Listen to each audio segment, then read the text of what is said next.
Trending அரசியல் மாதிரி இருக்கு, நான் ரீல்ஸ் பண்ற மாதிரி இருக்கு, அது கொஞ்சம் மாத்திக்கணும்னு என்னோட வேண்டுகோள்.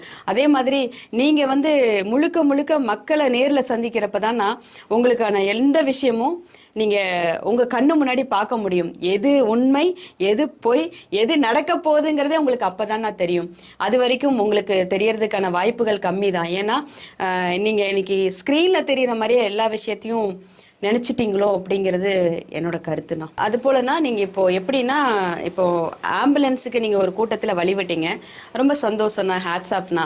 அதே மாதிரி இப்போ நீங்க ஒரு ஒரு ஒரு ஷோ, ஒரு ரோட் ஷோ பண்றீங்க, இல்ல ஒரு ஒரு மாநாடு நடத்துறீங்க, இல்ல ஒரு ஒரு பேட்டி கொடுத்துட்டு இருக்கீங்க அப்படின்னா, அரசியல் சார்ந்த விஷயத்துக்கு நீங்க வந்து அதுக்கு என்ன பண்ணிருக்கணும் அப்படின்னா, உங்களுடைய உங்களை உங்களை பார்க்க தான் ஆரவாரம் பண்ணிட்டு எங்கெங்க இருந்தோ வராங்க. ஏன்னா உங்க உங்க உங்களை ஒரு ஒரு ஒரு செகண்ட் பாத்திர மாட்டோமா, விஜயண்ணாவை பாத்திர மாட்டோமா அப்படிங்கிற ஒரு ஒரு ஒரு ஆதங்கத்துல எந்தெந்த ஊர்ல இருந்தா வரப்போ நீங்க வந்து